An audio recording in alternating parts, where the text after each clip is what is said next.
So hey guys, welcome to another Warframe video, and today I want to check out the rifle that you get after logging in for 500 days in total, the Zenith, which comes with a weapon slot, a pre-installed potato, and two polarities, a V and a dash. Now the Zenith comes with two different fire modes. The primary one, or the default one, is the automatic mode, where the weapon has high status and decent crit. And if you want to use this mode, I would recommend you aim down sights, because if you're hip firing, you get a ton of screen shake. The secondary fire mode is activated by pressing the secondary fire button, which will fire off the magazine and switch the weapon into a more crit-focused semi-automatic weapon. This consumes 5 rounds with each shot, but does a lot more damage than the primary mode. However, the fire rate is very slow. That's not everything, however, because when you fire off the magazine and you switch to the semi-automatic mode, you get what I assume is infinite punch-through, and you get the ability to see enemies through walls. And if you want to switch back to the automatic fire mode, simply press the secondary fire button again, which will detonate the magazine, switching you back, or just wait for a little bit because the magazine is on a timer and will detonate after about 15-ish seconds. Now, since I'm a little bit short on Forma at the moment, I decided to go for a very cheap one Forma build where I've utilized the dash the weapon comes with to add Funked Fuselage, and I just use a hybrid build with Point Strike, Vital Sense, and 3 dual stat mods. Though if you're really bothered by the fire rate of the secondary fire mode, which as I've said already is very slow, you can swap Funked Fuselage for Vile Acceleration. Now, just like most weapons that can utilize a hybrid build where you go for both crit and status, deals pretty well with pretty much everything. As long as you're using the primary fire, that is, because the secondary fire doesn't deal very well with armored units. But then again, you could just use the primary fire and strip away their armor a little bit and then switch to the secondary fire and take them out with a headshot. I think a good way to describe the Zenith is that it's sort of a mixture between the Bratton and the Tenora. It's better than Bratton, Bratton Prime, and the Vandal version of the Bratton, but it's not quite as good as the Tenora, which has far more crit on its primary fire.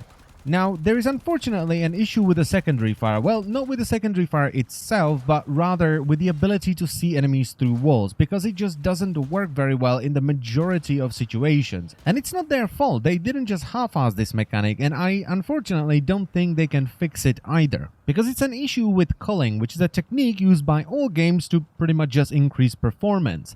The basic idea of culling is that it looks at what the player can see and then determines what needs to be rendered, because rendering things that the player can't see is pointless. It would just put unnecessary stress on their machine and make the game run like ass. Now, there are multiple different types of culling, like only rendering what's in front of the player and not what's behind them, or only rendering the front side of items and not the back side of items and stuff like that. Now, culling in Warframe, or at least the basic portion of it, is actually very obvious, because Warframe only renders the room you're in and the room you're looking into. So if you're looking into a room and then step back and the door closes, the entire render of that room gets dumped and nothing behind the door is rendered anymore. The enemies are still technically there, which is why you can still shoot them if you have weapon with punch through even through closed doors. But they're not rendered, which means the Zenith can't place the blue overlay on them, allowing you to see them. So you can't see enemies that are outside of the room you're in or the room you're looking into. So it only really works in big rooms where the enemies are rendered, so you don't really need the mechanic to be there, unfortunately.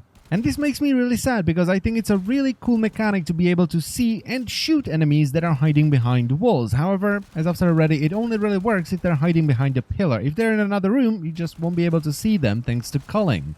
Now, since this is arguably the hardest weapon to get because you do have to log in on 500 separate days, I didn't expect this weapon to be good. I expected it to be mediocre at best. Because making this weapon really good would result in a monumental shitstorm on the forums. I mean, can you imagine the forum threads the entitled idiots would just spew out once they would realize that they need to pray for more than a year to get a good weapon?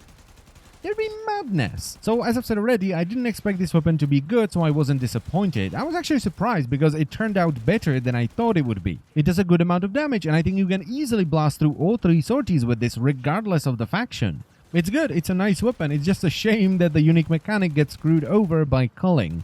And I almost forgot to mention that it is not very ammo efficient, so running out of ammo is a thing that will happen to you every now and then. And that's pretty much it for the video, so I thank you very much for watching, as always, and I will see you next time. Bye bye.